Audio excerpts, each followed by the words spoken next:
All right, let's jump straight into this explainer because we're about to completely dismantle your intuitive understanding of time. And I mean from the grand scale of the cosmos all the way down to the wiring inside your own brain.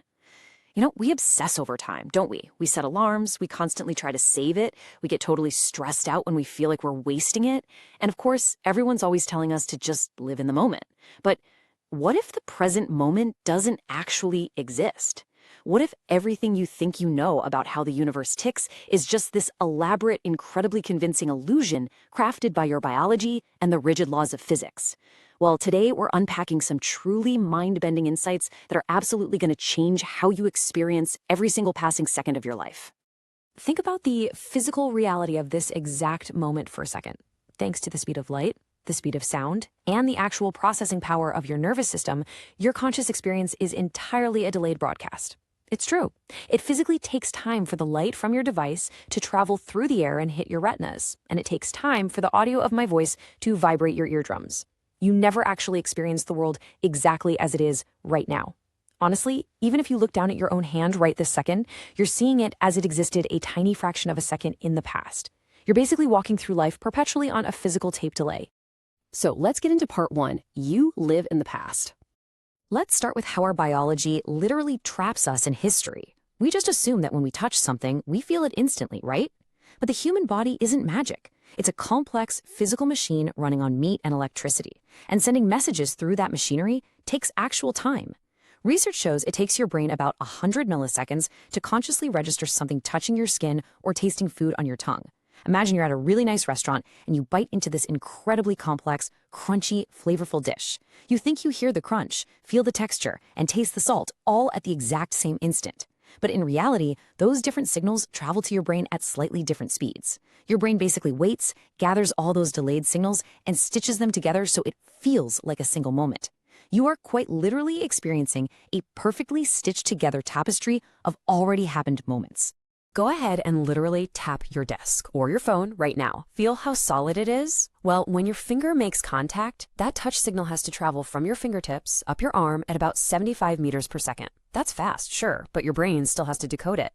So by the time you consciously feel that hard surface, your finger has already been sitting there for a fraction of a second. No matter how quick your reflexes are, you are forever locked inside a physiological time machine, always observing a world that has already moved on. All right, moving on to part two, the block universe. Now that we've totally broken your immediate sense of reality, let's zoom out to the physics of the entire cosmos and just destroy the concept of the present moment altogether. This is where things get absolutely wild, and we have Albert Einstein to thank for it. We naturally believe in presentism, this idea that time flows like a movie reel and only the current frame is real. We think the past is gone and the future doesn't exist yet. But Einstein's theory of relativity points to something called eternalism, where the past, present, and future all exist simultaneously. Picture space and time fused together into a giant solid block of frozen ice. The Big Bang is at one edge, the end of the universe is at the other, and every single moment that has ever happened or ever will happen is permanently suspended inside it. We're essentially just frozen, like bugs in that ice. Let's break this down to really understand how crazy it is. Picture an alien spaceship millions of light years away from us. If that ship is hovering completely still relative to you, you both share the exact same horizontal slice of now in that block of ice. But here's the kicker. Einstein showed that moving through space physically changes how you angle through time. If that alien starts riding a bike away from Earth, its slice of now tilts slightly into our past, maybe intersecting with the year 1924. If the alien turns around and rides towards us, its now slice angles up into our future, hitting the year 2124. Just by casually changing direction, their present is sweeping across centuries of our timeline. And because of this rule called cosmic democracy, physics tells us something that is equal parts terrifying and beautiful. Since every observer's perspective is equally valid, all of those different angled nows must be equally real. That alien's present might be your past or your future, which means your past, your present, and your future must all exist right now, somewhere in that massive block universe. Your childhood and your ultimate old age are simultaneously sitting out there. The distinction between past, present, and future is, as Einstein beautifully put it, just a stubbornly persistent illusion. Which brings us to part 3, the arrow of time. Okay, so if the block universe means everything has already happened, why does time feel like a one-way street driving us exclusively forward? Why do we feel like we're actively moving through time? This is the ultimate paradox. If the year 1924 and the year 2124 both exist equally right now, why can we look at old black and white photos of the 1920s, but we have absolutely zero history books written about the 2120s? Well, the answer actually has nothing to do with time itself. The arrow of time is simply an illusion created by the universe obeying thermodynamics. We remember the past because the universe is constantly moving from a highly ordered, low entropy state at the Big Bang toward a totally chaotic, high entropy future. Think of it like this. Creating a memory or any physical record requires energy and leaves a messy imprint. If you walk on a pristine, untouched beach, you leave footprints. You've created a record by messing up the order. You can't unstep and make the sand perfectly smooth again without expending even more energy.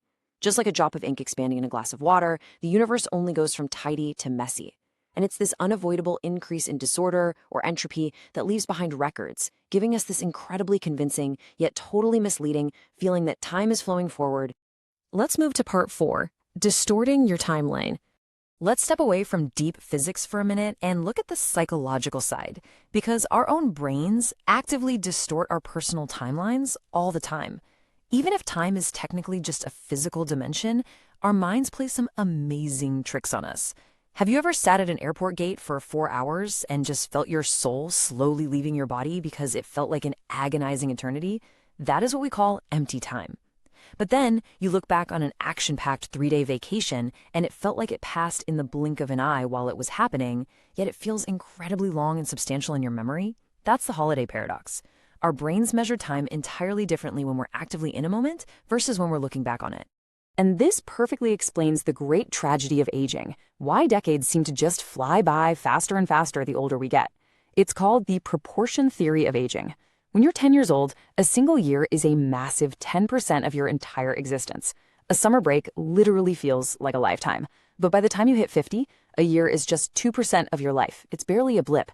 You combine this shrinking mathematical fraction with the fact that adults just build fewer brand new novel memories compared to kids, and your brain simply has fewer distinct events to anchor its timeline. Without those anchors, recent decades just blur together and feel incredibly short. Plus, our brains fail spectacularly when it comes to historical scale. We use these lazy mental shortcuts, basically shoving everything old into a single folder labeled a long time ago. For example, we mentally separate the black and white glamour of Marilyn Monroe from the modern era of Queen Elizabeth II. They feel like completely different epochs, but they were actually born in the exact same year. On the flip side, we confidently group the T-Rex and the Stegosaurus together as just dinosaurs. But here is a wild fact. The T-Rex lived closer in time to the invention of the iPhone than it did to the Stegosaurus. Let that sink in. Millions of years separated them, but our brains just compress the whole thing into one prehistoric lump. We're completely trapped by the chronocentric illusion. Imagine a Roman soldier or a medieval peasant working a field. When we think of them, we picture them acting like characters in a dusty history book. We forget that those people didn't think of themselves as ancient. They felt they were at the absolute cutting edge of human history. They felt just as modern, just as vibrant, and just as alive in their present as we do right now. They weren't living in the past. They were living in their absolute present, feeling the sun on their faces exactly the same way you do today. And finally, part 5. The only moment is now. Let's wrap this explainer up by tackling that existential dread of realizing time is just this biological, physical, and psychological illusion. And for this, we're going to lean on some brilliant philosophy from Alan Watts. From childhood, society trains us to treat life like an endless ladder. You push through kindergarten to get to first grade, you grind through high school to reach college, you enter the workforce to chase a promotion, and then you just aim for retirement. We sacrifice our current reality to constantly push for the next milestone. But so many people wake up at 45, look around, and realize they feel exactly the same inside as they always did. It's heartbreaking.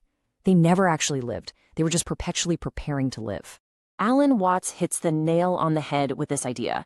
Because you biologically and physically can only ever experience reality in the present, even if that present is a slightly delayed illusion, sacrificing your now for some hypothetical later guarantees you're going to miss your own life. The future is just an abstraction. It's literally just a higher entropy part of the block universe that you haven't mathematically reached yet. By the time that future arrives, it's simply going to be another present moment. So I'll leave you to think about that. Whether you look at it through the lens of delayed nervous system signals, Einstein's frozen block universe, or the tricky psychology of aging, one thing is absolutely certain. Because this very second, this perfectly imperfect, fleeting moment you're experiencing right now is literally the only one you truly have, and it is already slipping away.